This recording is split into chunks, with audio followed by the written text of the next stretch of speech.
Happy Youth Day to all of you, especially to our young people. Last night we had a very wonderful discussion here with the teens and the singles at the back part.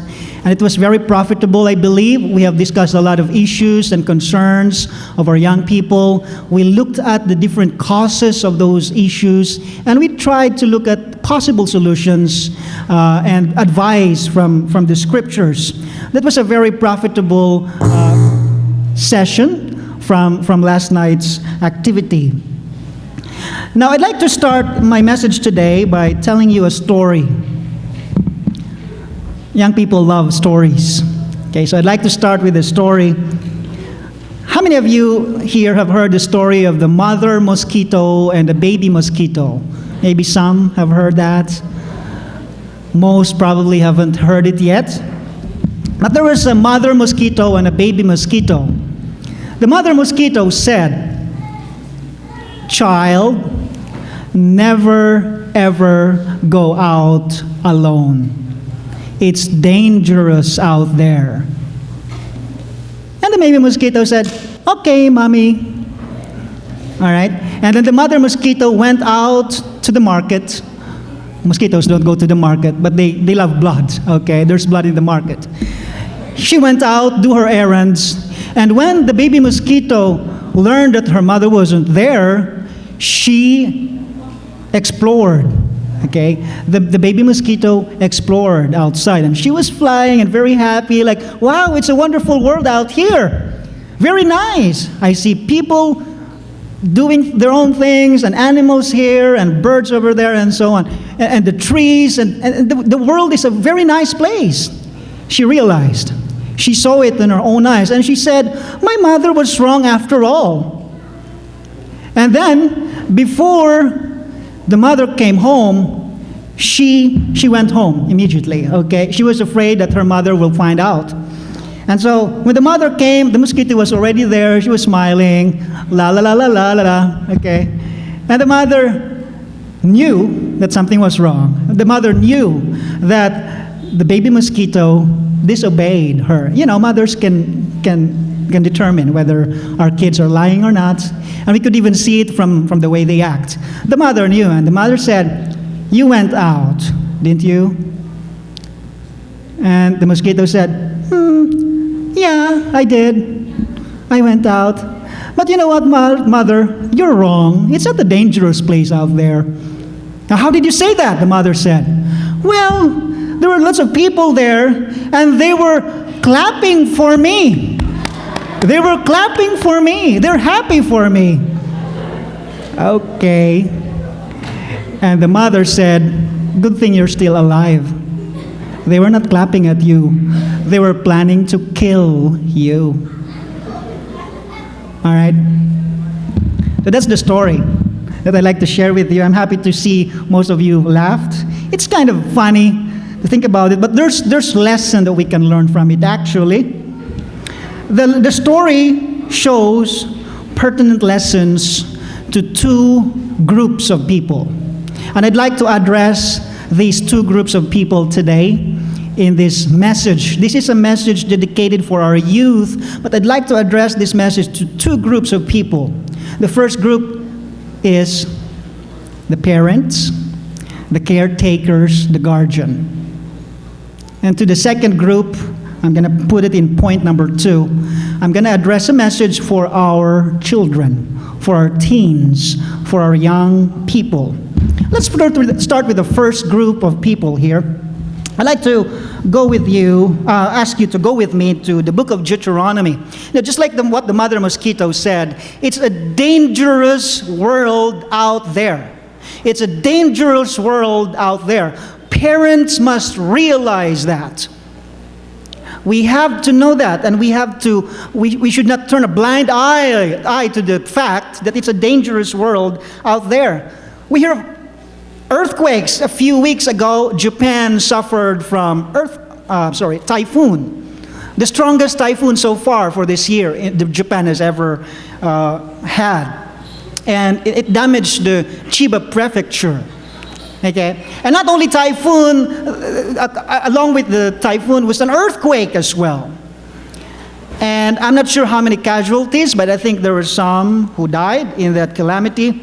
So we have earthquakes, typhoons, tsunamis, and all the natural disasters and so on. But apart from those natural disasters, we hear of terrorism attacks. We hear of different forms of crimes. We hear of different nuclear war threats. Israel is constantly being bombarded by rockets from its enemies. It's not the peaceful world in the Middle East at this time. The threats and the crimes and all forms of immorality, addictions, perversions, murders, thefts, all kinds of evil are present in this world. And our parents, all of us, must realize that. Caretakers must realize that. When I say caretakers, those who take care of our young people. You might not be a parent to them biologically, but you are given the task and responsibility to take care of them. We have to realize that there's an evil world out there. And because it's an evil world, we have to realize as well that we have the big responsibility to do. Let's go to Deuteronomy chapter 6 for our first verse. Deuteronomy chapter 6. This is addressed to the parents. Deuteronomy chapter 6. Let's begin reading here in verse 1. Verse 1, it says,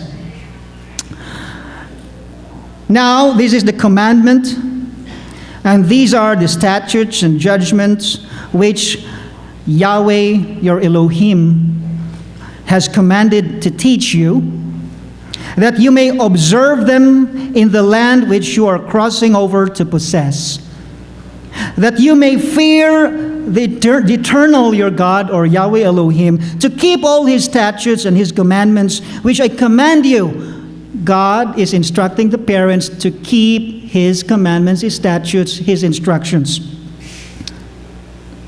But notice that the parents are not the only groups of people to observe these things, to obey the commandments. If you continue reading in verse 2, it says, "You keep all his statutes and his commandments, which I command you, you, parents, your son or daughter, and their sons, your grandsons, your granddaughters."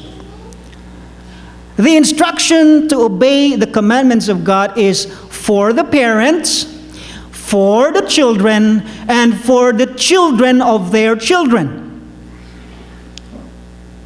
It covers 3 generations, brethren. And how can the second and third generation learn to follow Yahweh and his commandments? Well, the first generation had to pass it on to them. They had to pass it on to them. Now, how did they do that? Continue reading, verse 2. "Your grandson, all the days of your life, and that your days may be prolonged." Verse 3. "Therefore hear, O Israel." This is for Israel, but we are spiritual Israel. We know that. And so this message is for us too. "And be careful to observe it, that it may be well with you," parents, "and that you may multiply greatly, as Yahweh Elohim of your fathers has promised you, a land flowing with milk and honey." There's blessings. There's blessings if we obey the commandments of God, and if we teach our children and our grandchildren to do likewise. There's blessing to that. Verse 4. "Hear, O Israel, Yahweh Elohim, the eternal is one. You shall love Yahweh with all your heart, with all your soul, with all your strength. And these words which I command you today shall be in your heart." Notice verse 7. "You, parents, shall teach them diligently to your children, and shall talk of them when you sit in your house, when you walk by the way, when you lie down, when you rise up. You shall bind them as a sign on your hand, and they shall be a frontlets between your eyes. You shall write them on the doorposts of your house and your gates." We are commanded to be diligent in teaching our children to obey Yahweh.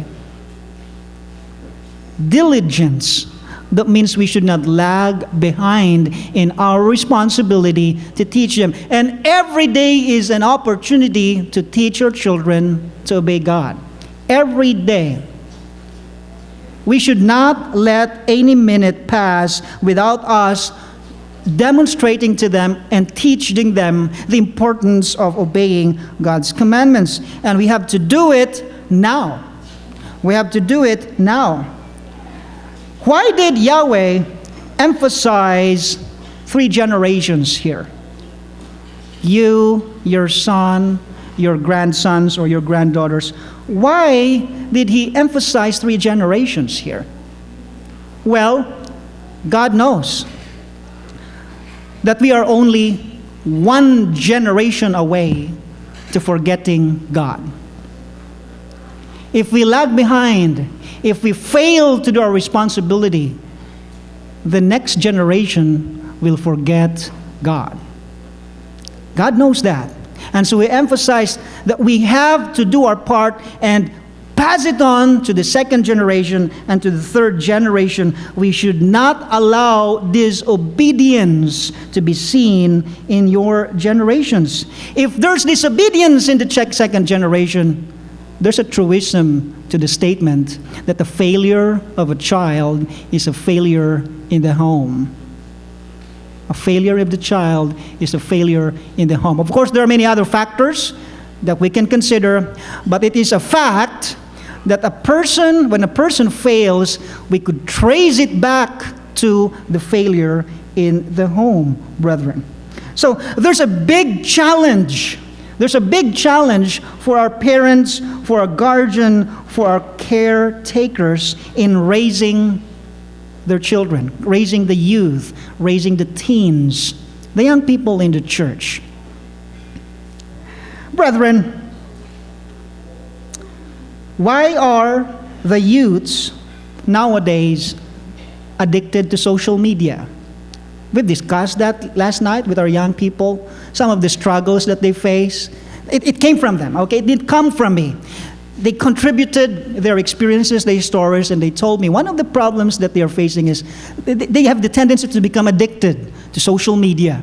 They have the tendency to be addicted to online games or video games. They have the tendency to spend the entire night chatting with a friend in the messenger. They have the tendency to overuse and abuse technology. It came from them. We didn't have similar problems when we were in their age many years ago. We had our own struggles, but the struggles of the teens right now has evolved, and it has to do with technology. Why are they having problems in those areas, brethren? Why are they becoming depressed? One of the young people said, well, I think one of the problems that the young people face now is depression. Depression. Some of them commit suicide, all right? And some of them even record their suicide and post it in social media. Why are there situations like that happening to our young people? Why are some young people today becoming disrespectful? Why are many young people today lying, and it seems that lying is a normal thing to them? Why are these evil things happening? Why are these problems happening, brethren? Could it be that we are failing to do our part to teach them to do the right things? Could it be that we are neglecting the God-given responsibility, brethren? It's a big challenge, I know, but we are to face the challenge, and we have to do our part. Thankfully, the words of God is complete with advice and guidance and instructions on what to do. Brethren, parents, all of us, I'm not a parent yet, I hope to be one someday, but all the parents has the right to know what their children are doing. Don't say, Mommy, this is my own account. You don't have the right to check it, okay? No. We have the right to know what we are doing. We have the right to know what they are posting in social media. We have the right to know, to penetrate their messengers, their emails, anytime we wish. We have the right to do that because we are caretakers. Yahweh has given us the responsibility to check on the kids, to guide them, to teach them. We should not let them do their own thing. They are vulnerable to attacks. They don't know where they're going. Like the mosquito, who's very innocent, thinking that people were happy that he's flying around. They thought that there's no danger. The mosquito thought that there's no danger. The children, the teens, thinks that there's no danger out there. But it's very, very dangerous world out there. And so we have the responsibility to tell them, to guide them, to show them that it's not safe out there. Let us not leave it up to the world to influence our children. I'm a Japanese, I'm an English trainer to Japanese students, and my clients are business people, okay, businessmen, Japanese businessmen, employees, salarymen. Those are my clients, brethren, and many of them have families. And you know what these people do, brethren? Having kids for them is a burden. It's a burden. And so as much as possible, they don't want to have kids. And if they have a kid as an accident, okay, they get married, but they don't like to have kids. And if they happen to have kids, what they do is, as soon as the child reach 2 or 3 years old, they put it in kindergarten. They put the children in kindergarten, so they could go to work again. And so somebody else, not blood related to the children, is taking care of the kids. And they don't have the same values, and these children are growing up away from their parents. They only pick them up when they go home, and usually they go home around 7:30 p.m., 8 p.m. at night. The Bible says that we have a 24-hour responsibility to take care and to teach our children. Let us not leave it up to the world to influence them. Many of us here are working with DepEd, okay? And I've seen posts in social media. I used to be with DepEd for 7 or 8 years, but I quit. So I don't know what are the ins and outs there right now, what are the happenings. But there was one post I saw, and it says that good manners are not taught in school. They are taught in the home. I'm not sure if that's exactly what the word is, but it sounds like that. Good manners are not taught in school. They are taught in the home. And so don't blame it to teachers. Why are your children naughty, okay, bullies, and so on? Don't blame it to teachers. Blame it to the parents. And that's a sad fact. That's what's happening to the world today. We need to know, we and the parents in the Church of God, we need to know this fact so we could avoid them. And hopefully we could be part of the positive change. There's a passage here in Titus chapter 2. If you go with me, brethren. Titus chapter 2. Titus chapter 2, beginning in verse 4.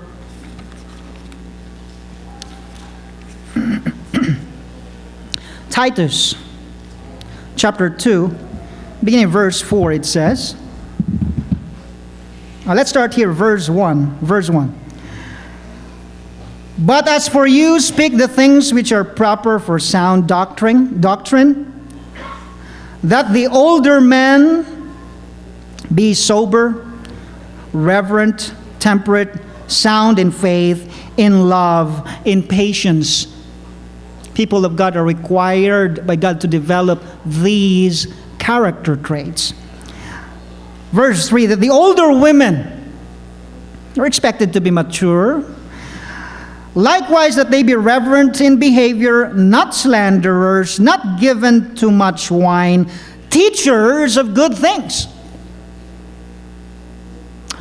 Older men and women are to be teachers of good things. And who are our first students? Older men and women. Our first students are our children. They are children.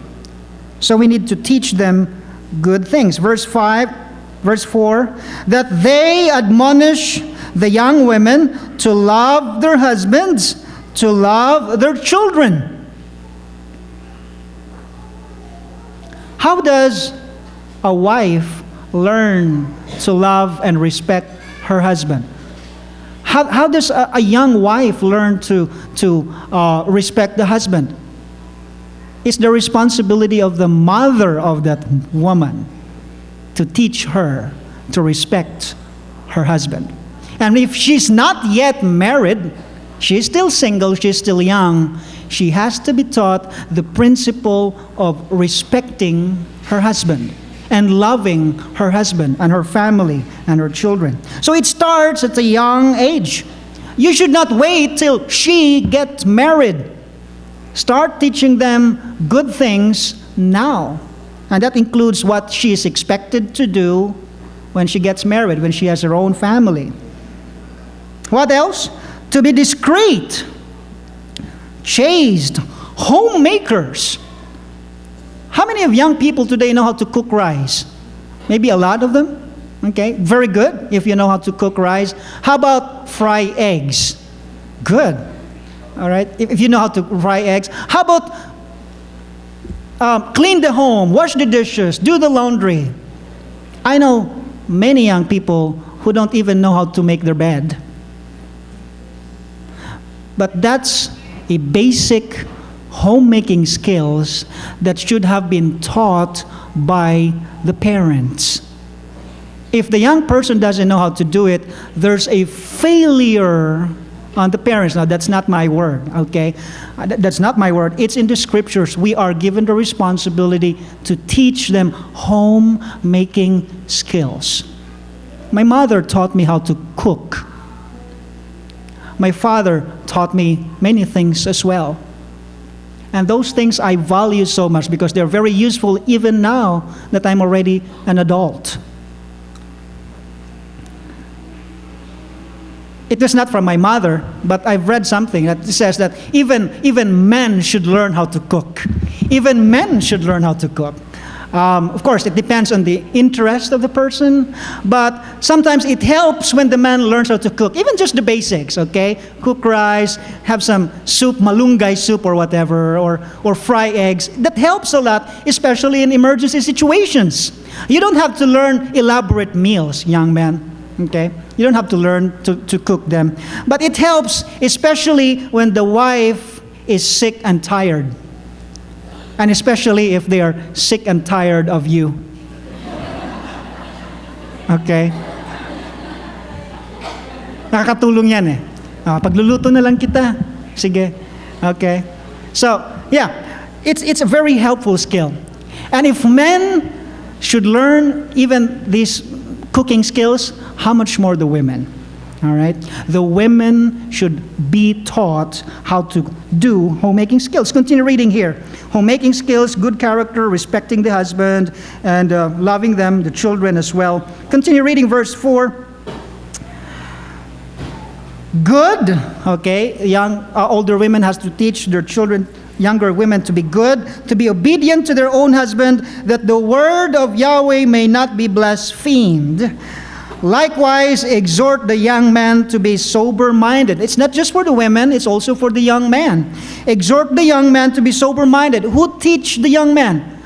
The older man. So it's a responsibility for both the father and the mother to teach the children. It's not just the job of the wife. Okay, fathers, we should not say, "Oh, I'm making money, I'm looking for something to eat for you. When I come home, my job is to just relax.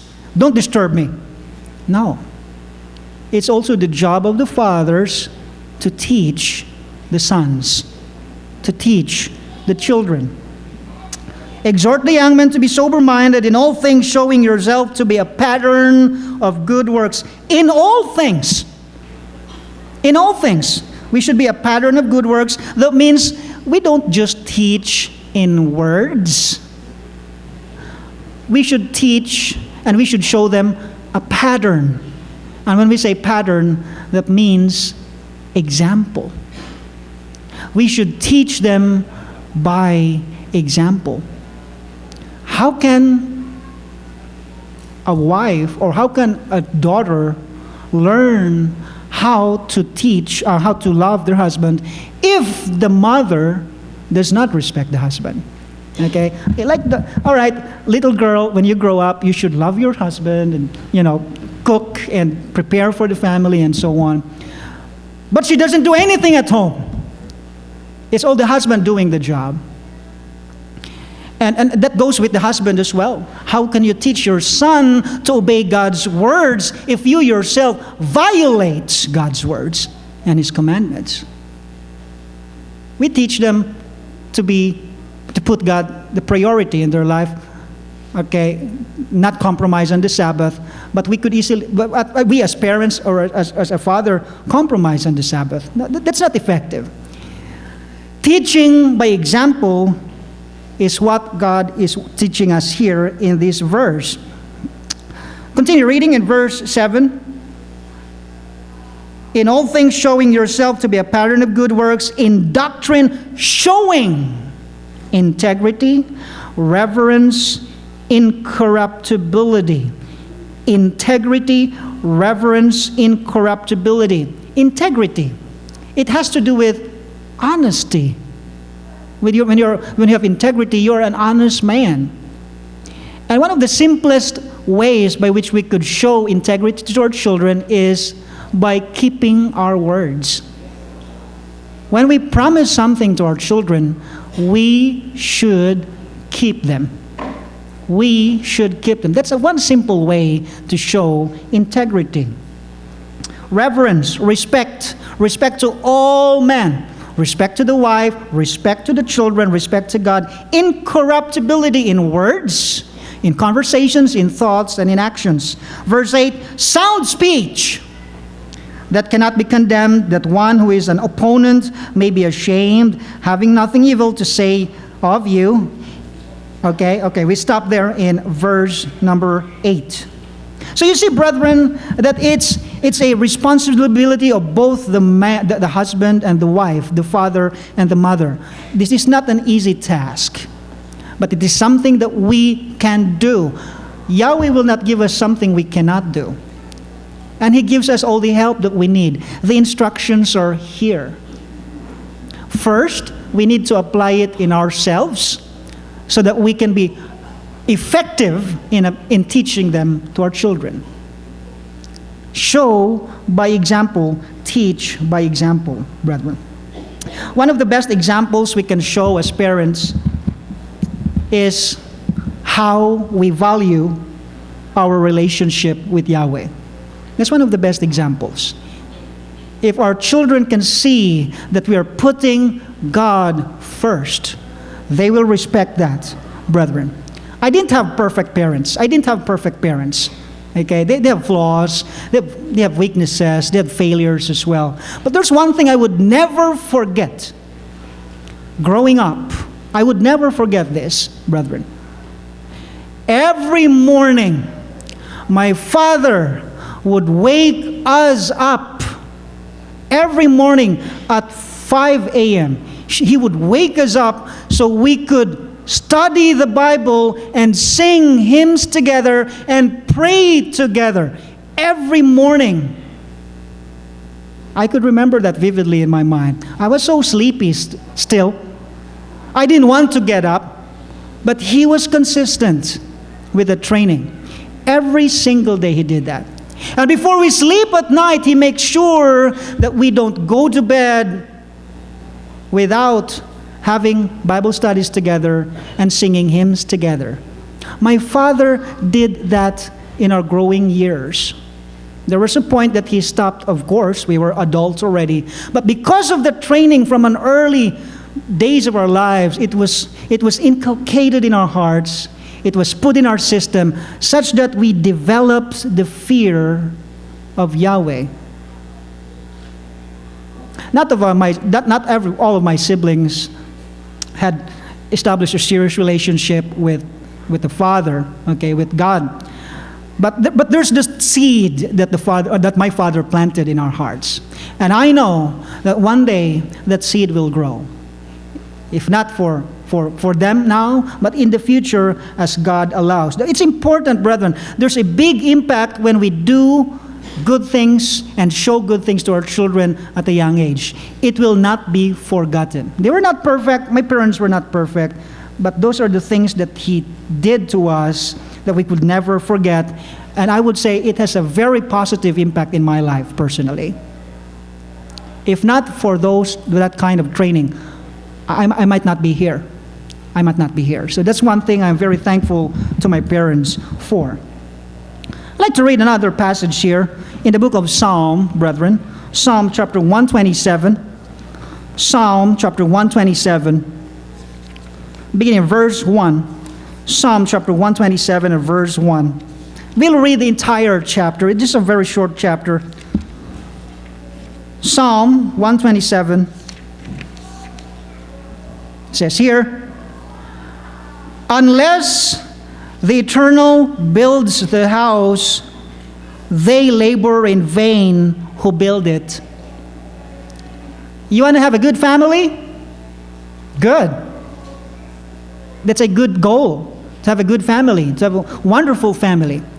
But if the family that you plans to build, Yahweh is not the center of it, it will be a failure. It will be a failure. Unless God builds the house, everything will fail.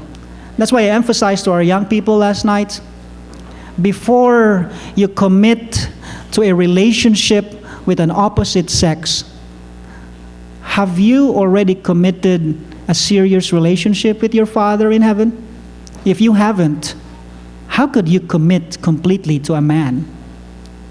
Start committing to God. Start establishing a close relationship with Yahweh. And everything else will fall to place. Everything else will follow. That's the priority that we need to do and pursue. Continue reading. Unless the Lord guards the city, the watchman stays awake in vain. Our children will not be protected unless God is in the center of our lives. As I mentioned in the introduction of this message, we live in an evil world, and anything could happen to God's people. Anything could happen to our children. But if God is in the center of our families, of our homes, we are protected. Not just physically, but most especially spiritually. Spiritually protected. Your children will know to make good decisions, okay, if God is in the center. And we can teach it to that. It's a serious responsibility of the parents. Verse 2 here, verse 2. It is vain for you to rise up early, to sit up late, to eat the bread of sorrows, for so He gives His beloved sleep. Nothing that you do will be successful and productive spiritually and physically if you don't put God first. Verse 3, behold, children are a heritage from Yahweh. The fruit of the womb is a reward. Those of you who have children, you're blessed. God has given you precious gifts. You're blessed to have children. And those who don't have children, God has a purpose for that. God has a purpose. But if you're given a child, it's a heritage from God. It's the fruit of the womb. It's a reward from from Him. Verse 4, like arrows in the land of a warrior, so are the children of one's youth. Happy is the man who has quiver full of them. They shall not be ashamed, but shall speak with their enemies in the gate. Children are like arrows. Have you ever thought why they are compared to arrows, brethren? Parents, have you ever thought why children are compared to arrows here? What do you do with arrows? You shoot it. You shoot them to the target. Okay? I have not tried archery, but many of our young people here probably have tried archeries. Those who've been to United Youth Camps or SEP camps have tried archery. When you shoot an arrow, you have to aim to the target. And you have to make sure that your arrow is straight and you're in the right stance and position so that you will not miss the mark when you release the arrow.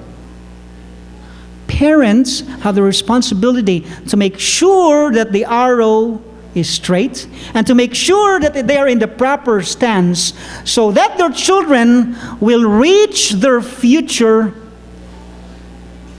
the intended future for them in the kingdom. If they are not heading the right direction, could it be that we have failed our part at the very beginning before we even shoot that arrow? Brethren, this is a very important lesson and message for the parents. Right now that we still have control of our children, we have to make sure that that arrow will reach the intended target. We have to make sure that that our children will be able to reach the kingdom. We have a part to do. Of course, once we release them, we don't have any control of them anymore. They can make their own decisions. But hopefully, the initial position will drive them to where they should be going. And if there are many other factors along the way, like wind and many other factors along the way that will block them, at least what you have started with them will hopefully guide them to reach the intended destination. Our children are like arrows. As long as they are under our control, we have the power to drive them to the kingdom, brethren. It's very important. Of course, many of us have children already having their own families. We cannot control them anymore. They have their decisions already. But for those who are still under the control, under our control, we have to do our part to mold them, to teach them, brethren. Okay, so that's for the parents, and that's from the scriptures, brethren. That's not from me. I am not the parent, okay? So if we look at credibilities here, I don't have any. I don't have kids. But I saw my parents. I saw how they did it. And I saw a lot of good examples, parents that are good examples as well. And I want us to observe the good examples from the people around us as well, and hopefully apply them in our life. And the scriptures have a lot to say about how we should conduct ourselves as parents and how we should train our children. Okay, so I hope that the teens are not bored yet. One of the issues, actually it's written over there at the back, but at the back of the stage. That's the board that we used here last night. One of the issues that were listed there is boredom. Okay? Young people could easily be bored. They could be bored. When there's a power outage, for example, nag-brown out, mabuboard yan sila kasi wala ng gadget. There's no internet, there's nothing to do. But you know what, parents, if you taught them homemaking skills, and if you taught them to do other things like other games, manual games, they will not be bored. And if you have activities that you can teach them, like studying the Bible together, they will not be bored. And so before our teens become bored, I'd like to show a video for all of you. I hope you are not bored, but if ever you are, please watch the video. This is a very nice video. You might recognize this. It's a cartoon. This has been showing in TVs even when I was a little child. Okay? So it has a lot of episodes. This one is episode chapter 69. Episode number 69. Okay, let's play the video, please.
Okay.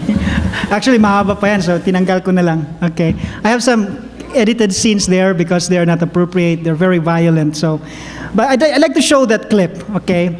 And I'd like to start the second point of this message.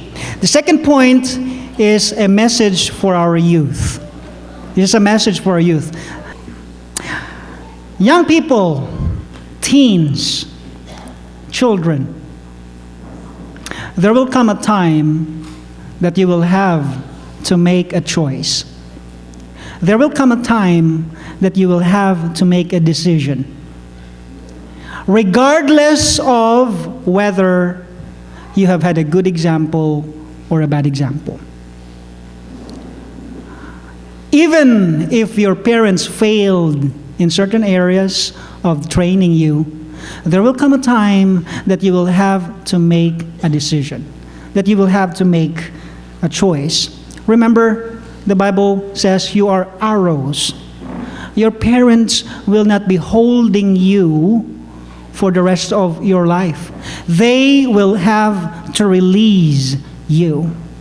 And once you are released, it's up to you to drive yourself to the bullseye. You have to make a decision whether your parents did their part or not. You have to make a decision. Now, that clip shows a dog, okay, and Tom and Jerry. Those are the main characters. But there's a story I'd like to share also. We have a friend here. He has a dog. And also I have a dog, and during the feast we put our dogs together in one compound, okay? And my dog is bigger. It's a Belgian Malinois dog. It's a police dog. It's a big dog. And it barks like it's gonna kill you. But he's only good in barking, okay? The other dog was a small dog. His name is Tofi. My dog is Shadow. His name is Tofi. He barks really cute, like, but never trust the dog. Never trust that dog. One time, there's a neighbor. I don't know what he did. It was just a news that came to us, but that neighbor reported and said, I was bitten by the dog. I was bitten by the dog. And so our friend asked him, why? Why were you bitten? Well, I think he was holding the gate, and then somehow Tofi, it was Tofi, not my dog. Tofi bit the neighbor, okay? And so he complained. But we said, well, my dog was within our premises. He was not outside the gate, he was in the gate. It's not our fault. We're not gonna pay for you. All right? So wala siyang nagawa. Kasi nasa loob ng compound ang dog eh. Siya ang humawak ng gate. Dogs are territorial. All right? So humawak siya, syempre, the dog bit the finger of that man. Thankfully, kompleto pa. Pero nasugatan. Okay, nasugatan siya. Now, there's a lesson that I'd like to share with you in that, brethren. Why did that neighbor get bitten? Young people realize that we have an enemy. We have an enemy.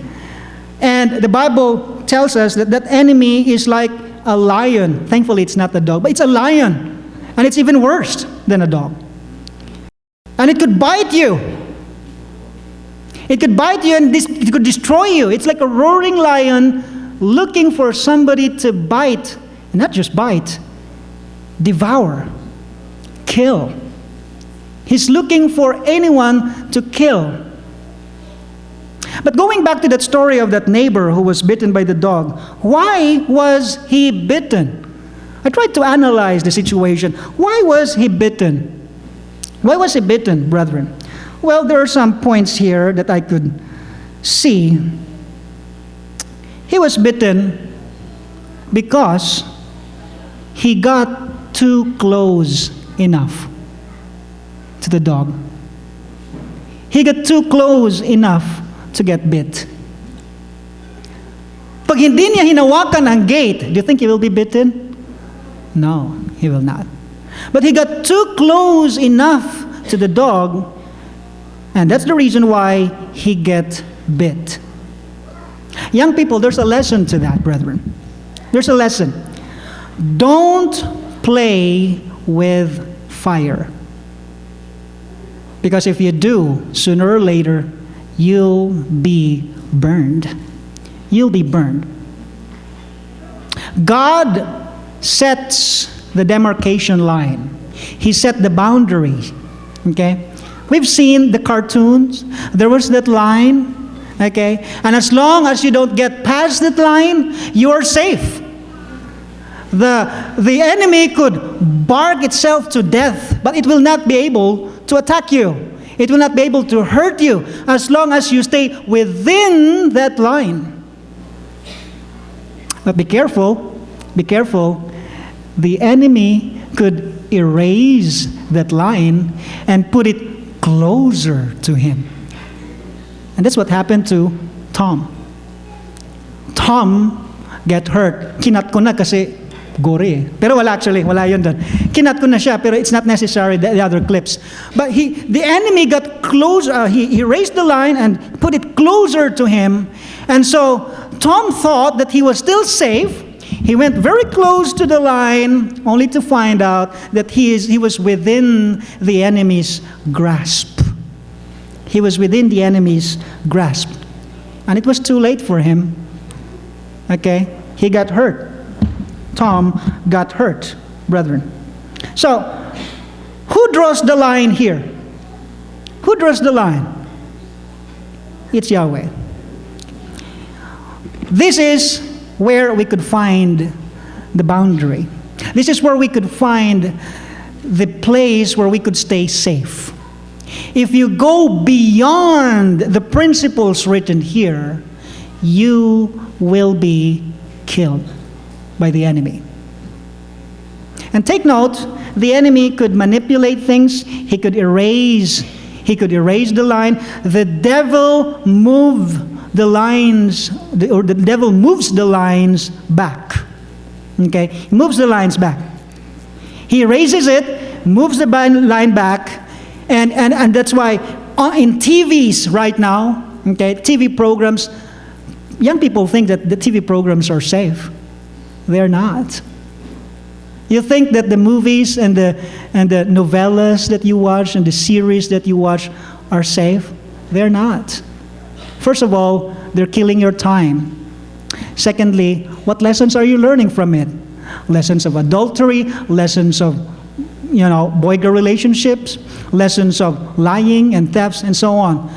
These things are being placed in your mind at a young age. And the more you you watch these kinds of movies and scenes, the more that your mind will become distorted. So you think it's safe on TV? No, it's not. The enemy moves the line back. How about in videos, in games, in lifestyles, in the way people dress? People used to be modest before, especially the women. But the enemy moves the line back. And so women also moved their dresses up. Okay? And we see a lot of women already not following the standards of modesty in the way they dress, sadly. And the more we see them, the more that they become accepted by us. And we think that it's okay to do them. Now that's where the parents come in. The parents should remind the children that there is the original line and somebody erased it. Don't ever go there. Okay? That's where the parents' responsibility and role come in. There's an example in the Bible of somebody who thought that it was safe to live there, but eventually he put himself in a situation where it was difficult for him already to get out. Let's go to the book of Genesis, Genesis 13. Genesis chapter 13. Let's begin reading here in verse 12. Genesis 13, verse 12. It says, Abram dwelt in the land of Canaan, and Lot dwelt in the cities of the plain and pitched his tent even as far as Sodom. But the men of Sodom were exceedingly wicked and sinful against the Eternal. Okay, we know the story. Many of us know the story of Abram and Lot. Lot is his nephew. There was a strife between the herdsmen. They could not agree on the pasture. And so Abram said, okay, we'd better separate. So Abram selected or chose the countryside. He chose the countryside, while Lot chose the cities. The cities. The problem was, the city was close to Sodom. And Sodom was a sinful city. It was close to that. The King James Version says that he pitched his tent towards Sodom. Papunta. Hindi pa siya nakarating. Malayo pa konti, pero malapit na. Malayo pero malapit. Sorry. Malayo yung place niya sa city. Hindi pa sa loob, what I mean. Okay. But it was very close to the city. Very close to the city. Probably what was in his mind was the physical benefits, the opportunities in that place. Okay. Well, Abram went as far as the countryside, as far as the evil city of Sodom. Now, how evil was Sodom? How evil was it? Let's go to a passage here in the book of, still in the book of Genesis, but this time in chapter 19. Chapter 19. Verse 4 and 5. 19 verse 4 and 5 says, Now before they lay down, the men of the city, the men of Sodom, both old and young, all the people from every quarter surrounded the house, and they called to Lot and said, Where are the men who came to you tonight? Bring them out to us, that we may know them carnally. Okay, this was the time when, the angels came to Sodom to rescue Lot and to see how evil it is. And indeed, the city was evil. The people there were evil. Such that they were practicing immorality and homosexuality and perversions and so on. So it was an evil city. In another passage here in the New Testament, Jude described it even more, how evil the city of Sodom was. Let's go to the book of Jude. Jude, verse 7. There's just one chapter of this book. Jude, verse 7. This is the book before Revelation. Before Revelation. Jude, verse 7 says, As Sodom and Gomorrah and the cities around them in a similar manner to these, having given themselves over to sexual immorality and gone after strange flesh, perversions, homosexuality, are set forth as an example, suffering the vengeance of eternal fire. So, both the New Testament and the Old Testament describe Sodom as an immoral city. And so all the immoralities that we hear right now, is not just now that we see them. It was the same problem before. Immorality was already present there, brethren. Now, the problem was Lot stayed too close to Sodom, but eventually he found himself, as time goes by, he found themselves already living in Sodom. He found himself living in Sodom. Why? Evil influence spreads so quickly. And the city grew, and eventually it covered the area where Lot lives. Or probably it could be Lot who decided to stay in Sodom and in that city already. And because of that decision that he made, brethren, he regretted it later. There were consequences that he suffered because of making that wrong decision. But here's a passage in the book of Ezekiel, brethren. Ezekiel chapter 16, just to give us more description of what Sodom really looked like and the people there. Ezekiel chapter 16, Ezekiel chapter 16, beginning of verse 49. Verse 49 says, "Look, this was the iniquity of your sister Sodom. She and her daughter had pride of fullness of food. They had all things that they want.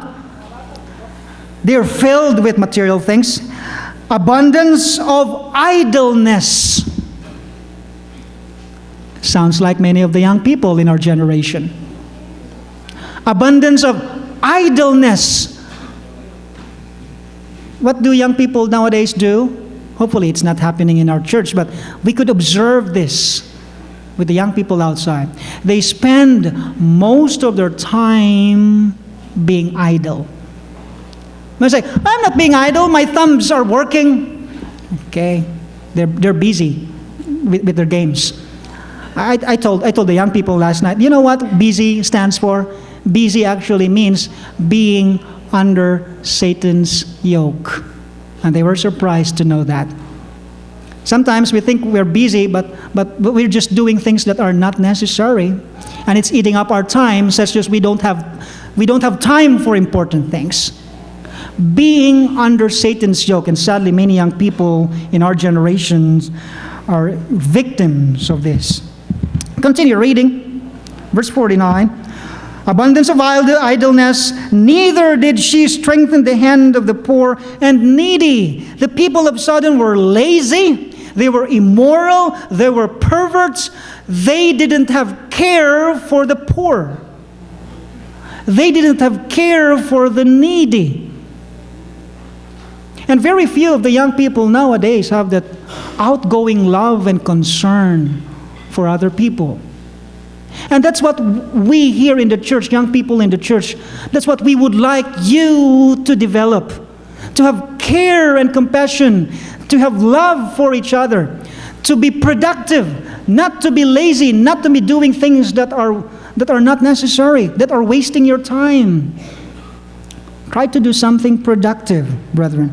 Be not like Sodom. Be not like Sodom. Sometimes we associate Sodom with homosexuality, okay, and then we tend to judge, oh, yeah, she's a sodomite or something like that. But do you know when you are lazy, you're a sodomite too?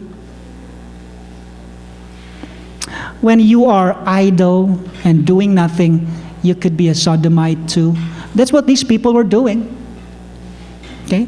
So it's no different than all the other categories. So we must be very careful about these things, brethren. Sodom has all these characteristics, but hopefully the young people in the church will not have them. So Lot pitched his tent near Sodom, but notice what happened here. Notice what happened. 2 Peter chapter 2. This is the consequence of his decision. 2 Peter chapter 2, verses 7 through 8. 2 Peter chapter 2, verses 7 through 8. It says, "And turning the cities of Sodom and Gomorrah into ashes, condemned them to destruction, making them an example to those who afterward would live ungodly." God punished them eventually. God wiped them off from the map. Verse 7, "And delivered righteous Lot," he was righteous, "who was oppressed by the filthy conduct of the wicked." Why would Lot be oppressed? Well, he was actually already living in that city. He was already part of that system. He tried to remain righteous, but it was a daily struggle.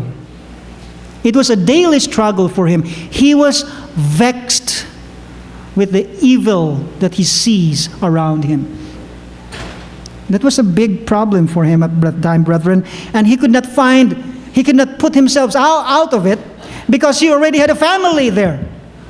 He had children, he had daughters, he has a wife, he had relatives of his wife. It was hard for him to get out. And Yahweh has to go down. Yahweh has to send his son to rescue him out of Sodom.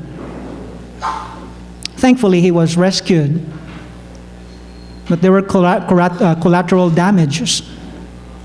His wife was one of them. When we become part of the evil system, there will be a collateral damage. Let us not wait till that happens. Start pitching your tent away from Sodom. Away, as far away as you can from the evil world. Because sooner or later, you'll be overtaken if you stay near Sodom.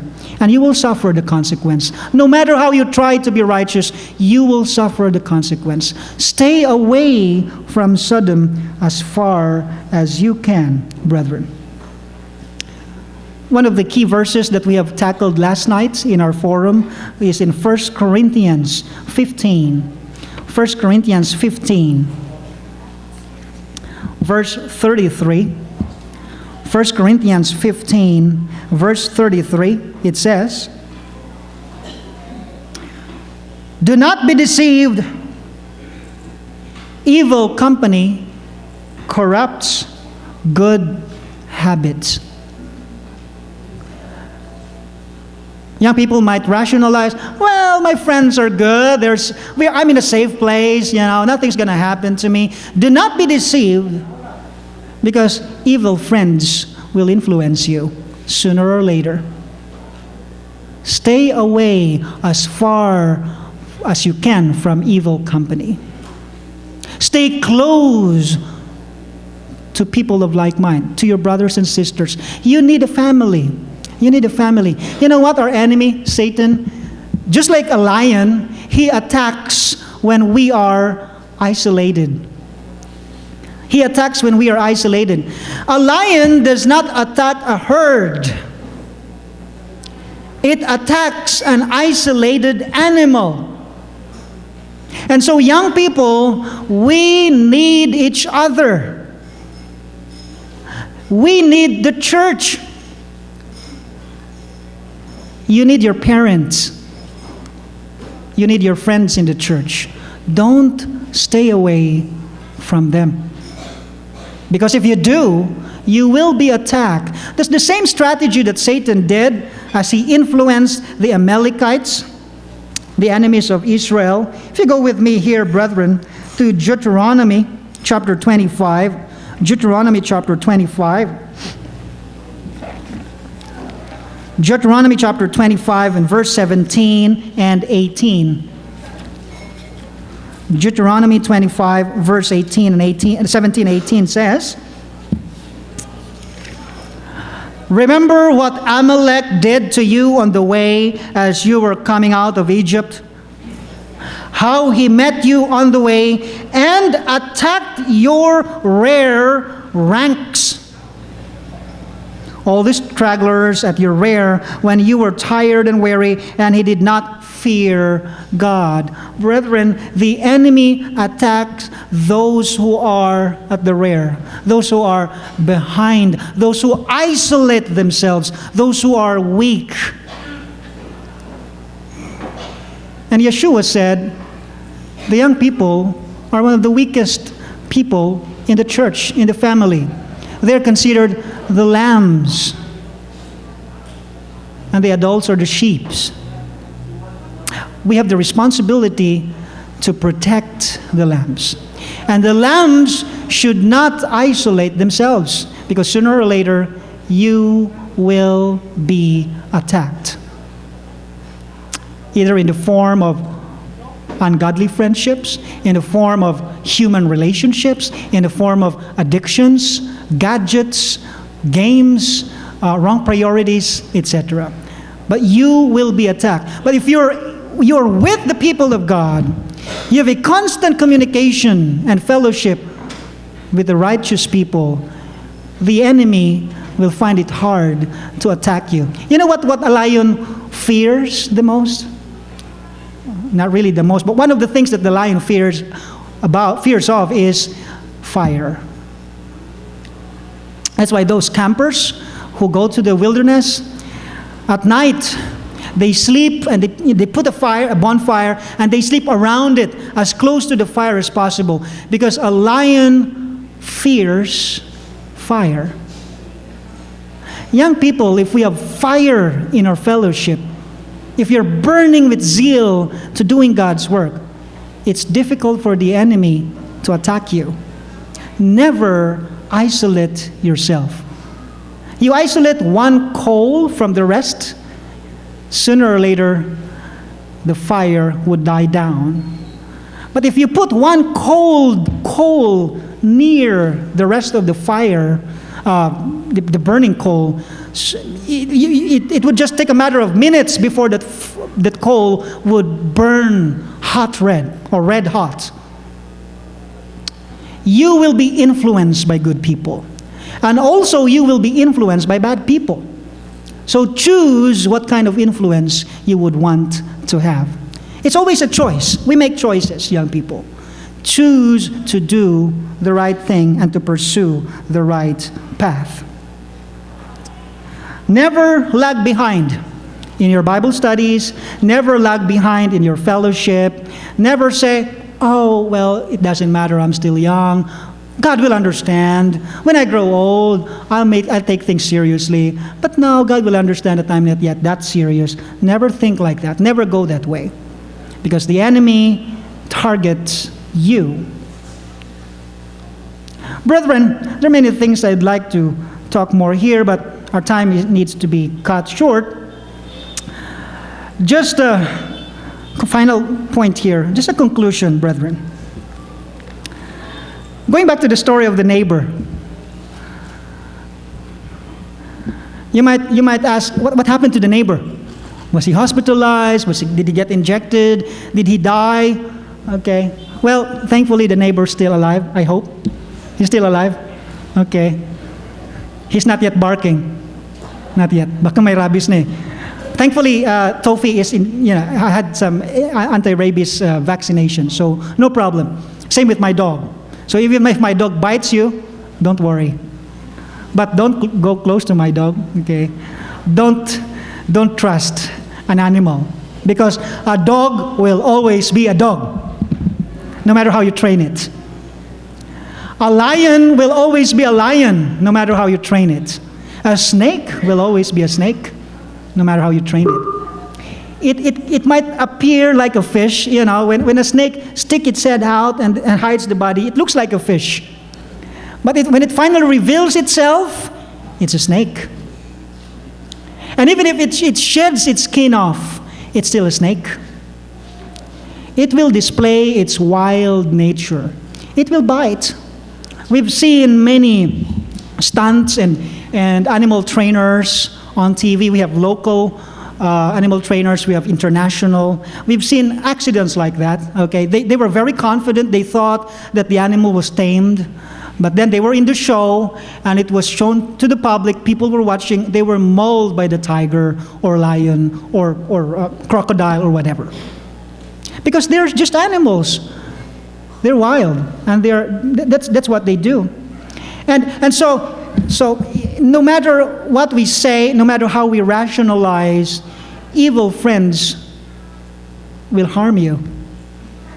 And sin will always be a sin, no matter how you rationalize it. No matter how you rationalize it, sin is always a sin. Never be deceived, Paul said. Do not be deceived, because sin will eventually corrupt you and will destroy you, young people. So, going back to the neighbor, thankfully he's still alive. He's okay, but he's not talking to our friend here. I'm sure he's angry. Probably, he doesn't like what happened. He doesn't like what happened. But he's alive. He's alive. There's a good point that I'd like to share with you in that particular situation. If we get bit by the enemy, young people, if we make a mistake, we get bit by the enemy, and you are still alive, there's hope. There is hope. Just don't do the same mistake again. And so, brethren, I hope that this message will help us to preserve our young people in the church. We have a big responsibility to do. Parents, guardians, adults, elders, ministers, kuyas and ates, we have to protect the children in our church. They are precious in God's eyes. And it pains God to see them leave. It pains Yahweh to see them being mauled by the enemy. Let's do our part to protect them, so that when the time comes that we release that arrow, they will be able to make the right choices.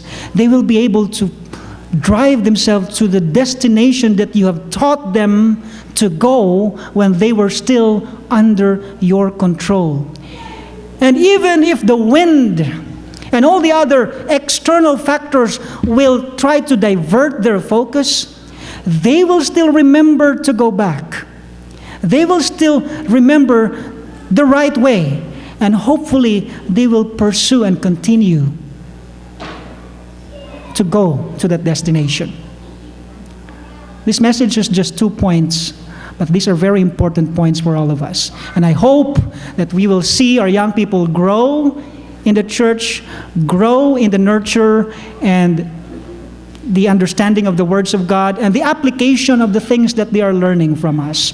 Let us do our part, and it's my hope and prayer that all of us, the parents, the children, the grandsons, the granddaughters, all of us will be there in the kingdom. May God speed that day.